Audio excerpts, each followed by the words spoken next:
ബംഗാളിലെ പതിറ്റാണ്ടുകൾ നീണ്ടുനിന്ന ഇടതുഭരണത്തിന് അന്ത്യം കുറിച്ചത് നന്ദിഗ്രാം സിംഗൂർ പ്രക്ഷോഭങ്ങളാണ്. ആ സമരത്തീയിൽ നിന്ന് ബംഗാളിന്റെ ദീദിയായി ആളിപ്പടർന്ന മമതാ ബാനർജി രാഷ്ട്രീയമായി നേരിടുന്ന ഏറ്റവും വലിയ ജനരോഷമാണ് ആർജിക്കർ മെഡിക്കൽ കോളേജിലെ വനിതാ ഡോക്ടറുടെ കൊലപാതകത്തിന് പിന്നാലെ ഉയരുന്നത്. ദില്ലിയിൽ ഷീലാ ദീക്ഷിത് സർക്കാരിന് അന്ത്യം കുറിച്ചത് നിർഭയ സംഭവത്തിന് പിന്നാലെ ഉയർന്ന സമരപരമ്പരയാണെന്നോർക്കണം. കൊൽക്കത്ത പോലെ രാജ്യത്തെ ഏറ്റവും പ്രധാന നഗരത്തിലെ സ്ത്രീ സുരക്ഷയും ക്രമസമാധാന പ്രശ്നവും ചോദ്യം ചെയ്യപ്പെടുമ്പോൾ മമതയുടെ നന്ദിഗ്രാമാകുമോ ഇപ്പോഴത്തെ പ്രക്ഷോഭം?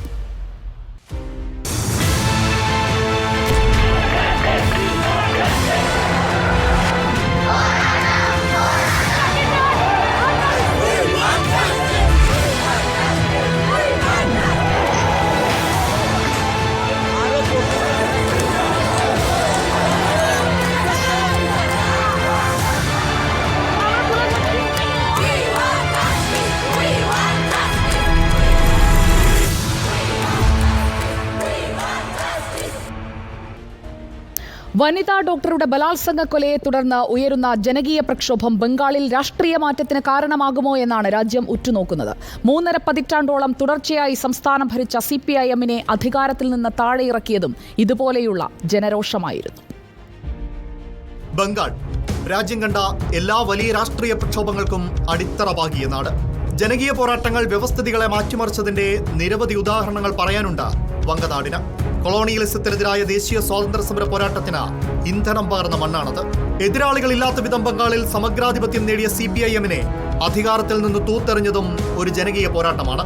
സിംഗൂർ നന്ദിഗ്രാം പ്രക്ഷോഭം 1977 മുതൽ തുടർച്ചയായി 34 വർഷം CPIM ബംഗാൾ ഭരിച്ചു. നഗരഗ്രാമ വ്യത്യാസമില്ലാതെ വങ്കനാട്ടിൽ ചെങ്കൊടി മാത്രം പാറിക്കളിച്ച കാലം. പക്ഷേ സിംഗൂരിലും നന്ദിഗ്രാമിലും ചിതറിയ കർഷകരുടെ ചോര ബംഗാളിന്റെ ചുവപ്പിനെ മായ്ച്ചു കളഞ്ഞു. വ്യവസായശാലകൾക്കായി നന്ദിഗ്രാമിലും സിംഗൂരിലും 10,000-കണക്കിന് ഏക്കർ കാർഷിക ഭൂമി ഏറ്റെടുക്കാൻ സർക്കാർ തീരുമാനിച്ചത് പ്രക്ഷോഭങ്ങൾക്ക് കാരണമായി. പോലീസ് വെടിവയ്പിൽ നിരവധി പേർ കൊല്ലപ്പെട്ടു. ബംഗാളിലാകെ തുടർ സമരങ്ങൾ ആളിക്കത്തി. മമതാ ബാനർജി അതിന്റെ മുന്നണി പോരാളിയായി. 2011-ൽ CPIM-നെ താഴെയിറക്കി മമത അധികാരം പിടിച്ചു. ഇപ്പോൾ 13 വർഷങ്ങൾക്ക് ശേഷം ബംഗാളിന്റെ തെരുവുകളിൽ വീണ്ടും ഒരു ജനകീയ പ്രക്ഷോഭം അലയടിക്കുകയാണ്. ഇത്തവണയത് പഴയ പോരാളി മമതയ്ക്കെതിരെയാണെന്ന് മാത്രം. വനിതാ ഡോക്ടറുടെ കൊലപാതകം സർക്കാരിനെതിരായ കടുത്ത ജനരോക്ഷത്തിന് കാരണമായി. മുൻപൊരിക്കലും ഇത്തരമൊരു എതിർപ്പ് മമതയ്ക്ക് നേരിടേണ്ടി വന്നിട്ടില്ല. തൃണമൂൽ നേതാക്കളുടെ നേതൃത്വത്തിൽ നടന്ന സന്ദേശഖാലി ഭൂമി കൈയേറ്റവും ലൈംഗികാരോപണങ്ങളും ഉണ്ടാക്കിയ ക്ഷീണം മാറുന്നതിന് മുൻപാണ് പുതിയ പ്രതിസന്ധി എന്നതും മമതയെ കൂടുതൽ പ്രതിരോധത്തിലാക്കുന്നു. സിംഗൂർ നന്ദിഗ്രാം വിഷയങ്ങളിൽ ബുദ്ധദേവ് ഭട്ടാചാര്യ നേരിട്ടതെന്തോ അതിന് സമാനമായ സാഹചര്യത്തിലൂടെയാണ് ഇന്ന് മമത കടന്നുപോകുന്നത്. വങ്കനാടിന്റെ രാഷ്ട്രീയ ഭൂപടത്തിൽ നിന്ന് സിംഗൂർ നന്ദിഗ്രാം CPIM-നെ അപ്രത്യക്ഷമാക്കിയതുപോലെ തൃണമൂൽ കോൺഗ്രസിന്റെ അനിവാര്യമായ അന്ത്യത്തിലേക്ക് നയിക്കുന്ന മരണമണിയാകുമോ കൊൽക്കത്ത പ്രക്ഷോഭം എന്നാണ് ഇനി കണ്ടറിയാനുള്ളത്. അങ്ങനെയെങ്കിൽ ദീർഘനാളായി ബംഗാളിൽ അധികാരം പിടിക്കാൻ കിണഞ്ഞു പരിശ്രമിക്കുന്ന BJP-യുടെ ഭാഗ്യരേഖയാവും അവിടെ തെളിയുക. National desk reporter. നമുക്കൊപ്പം നാഷണൽ ഡെസ്കിൽ നിന്ന് പൊളിറ്റിക്കൽ അനാലിസിസുമായി എത്തുന്നു ബിനിൽ പോത്തൻ ബാബു. Good evening Binil Pothan Babu.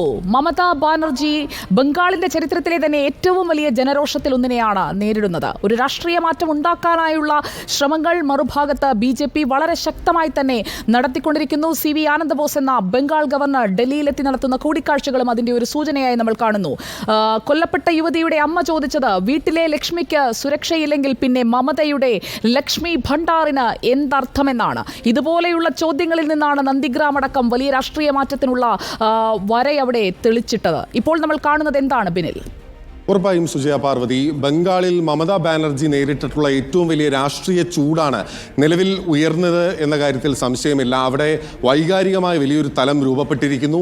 മമതാ ബാനർജിക്കെതിരെ നിലവിൽ ഇതിനോടകം തന്നെ പലവിധത്തിലുള്ള പ്രക്ഷോഭങ്ങൾ ഉണ്ടായിരുന്നു. പലതിൻ്റെയും മുൻനിരയിൽ ഉണ്ടായിരുന്നത് BJP ആണ്. സന്ദേശ് ഗലിയിൽ ഷാജഹാൻ ഷെയ്ഖ് എന്ന് പറയുന്ന മുൻ തൃണമൂൽ കോൺഗ്രസ് നേതാവിൻ്റെ നേതൃത്വത്തിൽ ഉണ്ടായിട്ടുള്ള അതിക്രമങ്ങൾ, ലൈംഗിക പീഡന പരാതി ഉൾപ്പെടെയുള്ള പ്രധാനപ്പെട്ട കാര്യങ്ങൾ ഇക്കഴിഞ്ഞ ലോക്സഭാ തെരഞ്ഞെടുപ്പ് കാലത്ത് BJP വലിയ രാഷ്ട്രീയ ആയുധമാക്കി ഉന്നയിച്ചിട്ടുണ്ടെങ്കിൽ പോലും പൊതുവിൽ ബംഗാളിന്റെ മുഴുവൻ മനസാക്ഷിയെയും നേരിടാൻ വേണ്ടി അല്ലെങ്കിൽ നേടാൻ വേണ്ടി BJP-ക്ക് അതുകൊണ്ട് സാധിച്ചിരുന്നില്ല. പക്ഷേ അതിനപ്പുറത്തേക്കുള്ള ജനങ്ങളുടെ ഒരു കൺസോൾട്ടേഷൻ, പ്രതിഷേധം മമതാ സർക്കാരിനെതിരെ കൊൽക്കത്തയിൽ രൂപപ്പെടുന്നുണ്ട് എന്നതിൻ്റെ കാഴ്ചയാണ് കൊൽക്കത്തയിൽ നിന്ന് റിപ്പോർട്ടിൻ്റെ വാർത്താ സംഘം ആദിൽ പാലൂടും സംഘവും ദിവസങ്ങളായി കാണിച്ചു തന്നുകൊണ്ടേയിരിക്കുന്നത്.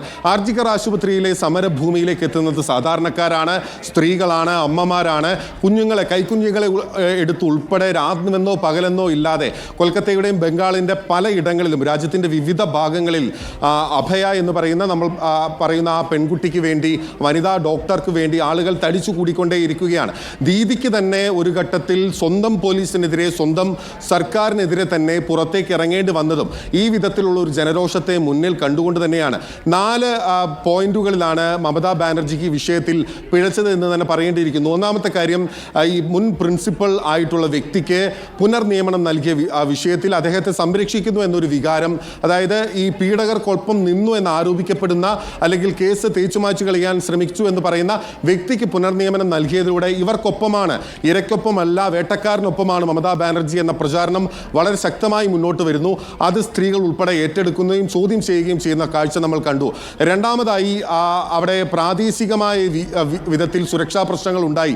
RG കർ ആശുപത്രിയിലെ ആക്രമണം, അവിടെ തെളിവ് നശിപ്പിക്കാനുള്ള ശ്രമങ്ങൾ ഉണ്ടായി എന്നുള്ള പ്രചാരണം, അതിൻ്റെ നേർചിത്രങ്ങൾ ഉൾപ്പെടെ റിപ്പോർട്ടർ വാർത്താ സംഘം പുറത്തുവിടുകയും ചെയ്തതാണ്. മൂന്നാമതായി അവിടെ ഫുട്ബോൾ കേരളത്തെ പോലെ തന്നെ വലിയൊരു വികാരമായി മനസ്സിൽ കൊണ്ടു നടക്കുന്ന ഒരു സംസ്ഥാനത്ത്, കൊൽക്കത്ത പോലൊരു നഗരത്തിൽ മോഹൻ ബഗാന്റെയും ഈസ്റ്റ് ബഗാന്റെയും കളി ഉൾപ്പെടെ റദ്ദാക്കിക്കൊണ്ട് ക്രമസമാധാന പ്രശ്നം ഉൾപ്പെടെ ചൂണ്ടിക്കാട്ടി അവിടെ ഒരു പ്രശ്നം കണ്ടത് ഉൾപ്പെടെ വലിയ രീതിയിൽ യുവാക്കളുടെ ഉൾപ്പെടെ പ്രതിഷേധത്തിന് വഴിയൊരുക്കുകയും പിന്നീട് ആ പ്രതിഷേധം ഈ കൊല്ലപ്പെട്ട പെൺകുട്ടിയുടെ വിഷയം കൂടുതൽ അറിഞ്ഞ ആ പെൺകുട്ടിക്ക് അനുകൂലമായി മാറുകയും ചെയ്തു. അങ്ങനെ സമാനതകളില്ലാത്ത രീതിയിലുള്ള ഒരു ജനരോഷത്തെയാണ്, ഒരു പബ്ലിക് ഹീറ്റിനെയാണ് നിലവിൽ മമതാ ബാനർജി നേരിടുന്നത്. ഉറപ്പായും അത് സിംഗൂരും നന്ദിഗ്രാമും ഇടതു ഭരണത്തിന് എന്താണ് സംഭവിച്ചത് സമാനമായ രീതിയിൽ അല്ലെങ്കിൽ പോലും ആ വിധത്തിലേക്ക് പ്രക്ഷോഭങ്ങൾ വരുന്നു. അതിനെ മൊബിലൈസ് ചെയ്യാൻ BJP എന്ന് പറയുന്ന രാഷ്ട്രീയ പാർട്ടിക്ക് സാധിക്കുന്നു എന്നുള്ളത് അതിൻ്റെ രാഷ്ട്രീയ വശമായി തന്നെ കാണേണ്ടിയിരിക്കുന്നു. ഇന്നും തെരുവുകൾ പ്രക്ഷുബ്ധമായി തന്നെ തുടരുകയാണ്. ശക്തമായ രീതിയിലുള്ള ഇടപെടൽ നടത്തുന്നു. ഗവർണർ നടത്തുന്ന ഇടപെടൽ സിംഗൂറും നന്ദിഗ്രാമും പോലെയല്ല, ഇതിൽ വ്യത്യസ്തമായ എന്നാൽ മമതയ്ക്കെതിരായി നിൽക്കുന്ന ഏറ്റവും പ്രധാനപ്പെട്ട ഘടകം മമതാ ബാനർജിയുടെ പ്രതിച്ഛായ തന്നെ നിർമ്മിച്ചെടുത്തിരിക്കുന്നത് എന്തിലാണ് എന്നതുകൂടി നമ്മൾ പരിശോധിക്കണം. സ്ത്രീകൾക്ക് വേണ്ടിയുള്ള വിവിധ പദ്ധതികൾ നടപ്പാക്കി സ്ത്രീകളുടെ മുഖമായി ഇന്ത്യയിലെ തന്നെ പ്രധാനമന്ത്രിയെ വരെ വെല്ലുവിളിക്കുന്ന ഏറ്റവും ശക്തയായ സ്ത്രീയായി വളർന്നു നിൽക്കുന്ന മമതാ ബാനർജിയാണ്. സ്വന്തം സംസ്ഥാനത്ത് ഒരു സ്ത്രീ അതിക്രൂരമായി പിച്ചി ചീന്തി കൊല്ലപ്പെട്ടിട്ടും അതിൽ ആത്മഹത്യ എന്നാക്കി അതിനെ ചുരുക്കുന്നതിന്, ഒടുവിൽ ഗത്യന്തരമില്ലാതെ റാലി നടത്താൻ ഇറങ്ങുന്നതിന് സുഖേന്ദു റോയ് സ്വന്തം പാർട്ടിയിൽ നിന്ന് തന്നെ വിമർശിക്കുന്നു, കമ്മീഷണറെ മാറ്റണമെന്ന് പറയുന്നു. അങ്ങനെ പാർട്ടിക്കുള്ളിലും പുറത്തും പ്രതിച്ഛായ നഷ്ടം മമതയ്ക്ക് സംഭവിക്കുകയല്ലേ ബിനിൽ? പാർട്ടിക്കുള്ളിലും പുറത്തും വലിയ രീതിയിലുള്ള പ്രതിച്ഛായ നഷ്ടം ഉണ്ടായിട്ടുണ്ട്. മമതയുടെ ഏറ്റവും പ്രധാനപ്പെട്ട വോട്ട് ബാങ്ക് സുജയ് ചൂണ്ടിക്കാട്ടിയതുപോലെ തന്നെ സ്ത്രീകളായിരുന്നു, വനിതകളായിരുന്നു. അവരെ ലക്ഷ്യമിട്ടുകൊണ്ടുള്ള പദ്ധതികളായിരുന്നു പ്രധാനമായും നടപ്പിലാക്കിയത്. ആ മിഷൻ വുമൺ പൂർണ്ണമായും പാളുന്ന കാഴ്ചയാണ് കൊൽക്കത്തയിലെ സംഭവത്തിന് ശേഷം കാണാനായത്. അത് തിരിച്ചറിഞ്ഞുകൊണ്ട് തന്നെയാണ് മമതാ ബാനർജിക്കും തെരുവിലേക്ക് പരസ്യമായി ഇറങ്ങേണ്ടി വന്നത്. സ്വന്തം പോലീസിനെതിരെ തന്നെയാണ് മമത പ്രതിഷേധം നടത്തിയത് ഒരർത്ഥത്തിൽ എന്ന് പറയേണ്ടിയിരിക്കുന്നു. CBI എന്ന് പറയുന്ന ആവശ്യം മുന്നോട്ട് വെച്ചുകൊണ്ട് ആണെങ്കിൽ പോലും അപ്പോൾ മമതാ ബാനർജിക്ക് പാളുന്നുണ്ട്, പിഴയ്ക്കുന്നുണ്ട് എന്നുള്ള കാര്യത്തിൽ സംശയമില്ല. അത് വലിയ രീതിയിൽ മൊബിലൈസ് ചെയ്യാൻ BJPക്ക് സാധിക്കുന്നുണ്ട്. ആനന്ദബോസിനെ ബംഗാളിൻ്റെ ഗവർണറാക്കിയ സമയത്ത് തന്നെ തൃണമൂൽ കോൺഗ്രസ് ആരംഭിച്ചിരുന്ന ഒരു മിഷൻ ബംഗാൾ നടപ്പിലാക്കാൻ വേണ്ടിയാണ് ആനന്ദബോസിനെ, CV ആനന്ദബോസിനെ, മുൻ IAS ഉദ്യോഗസ്ഥനെ അവിടേക്ക് അയച്ചത് എന്നായിരുന്നു.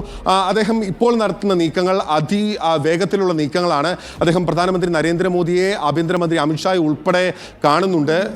ആ വിധത്തിലുള്ള സംസാരങ്ങൾ നടത്തിക്കൊണ്ട് സംസ്ഥാനത്തെ ക്രമസമാധാന പ്രശ്നങ്ങൾ ഉൾപ്പെടെ ഉയർത്തിക്കാട്ടുന്നുണ്ട് ഈ ചർച്ചയിൽ എന്നുള്ളതും പ്രധാനപ്പെട്ടതാണ്. അതായത് ബംഗാളിൽ എന്ത് സംഭവിക്കും എന്ന കാര്യം പ്രധാന ചോദ്യചിഹ്നമായി നിൽക്കുന്നു. മറുവശത്ത് സുപ്രീം കോടതിയുടെ ഉൾപ്പെടെ രൂക്ഷമായ പ്രഹരം ബംഗാൾ സർക്കാരിന് നേരിട്ടിട്ടുണ്ട്, ചോദ്യങ്ങൾ ഉന്നയിച്ചിട്ടുണ്ട്. അതുകൊണ്ട് തന്നെ ഈ സംഭവത്തിൽ നിന്ന് കൈകഴുകാൻ മമതാ ബാനർജിക്കോ തൃണമൂൽ കോൺഗ്രസിനോ കൊൽക്കത്ത പോലീസിനോ ഒന്നും സാധിക്കില്ല. അതുകൊണ്ട് തന്നെ മമതയുടെ രാഷ്ട്രീയ ചരിത്രത്തിൽ തന്നെ, മമതയുടെ രാഷ്ട്രീയ ജീവിതത്തിലെ തന്നെ പ്രധാനപ്പെട്ട ഒരു ഏടുകളിലായി ഒന്നായി ഇതായി മാറും. ഇത് അതിജീവിച്ചാൽ മാത്രമേ മമതയ്ക്ക് ഇനിയും ബംഗാളിൽ വേരുറപ്പിച്ച് അവരുടെ രീതിയായി തുടരാൻ സാധിക്കുകയുള്ളൂ എന്ന കാര്യം വ്യക്തമാണ്. ഓക്കെ, ബിനിൽ പോത്തൻ ബാബു ആണ് രാഷ്ട്രീയ വിശകലനവുമായി നാഷണൽ ഡെസ്കിൽ നിന്ന് നമുക്കൊപ്പം തത്സമയം ചേർന്നത്.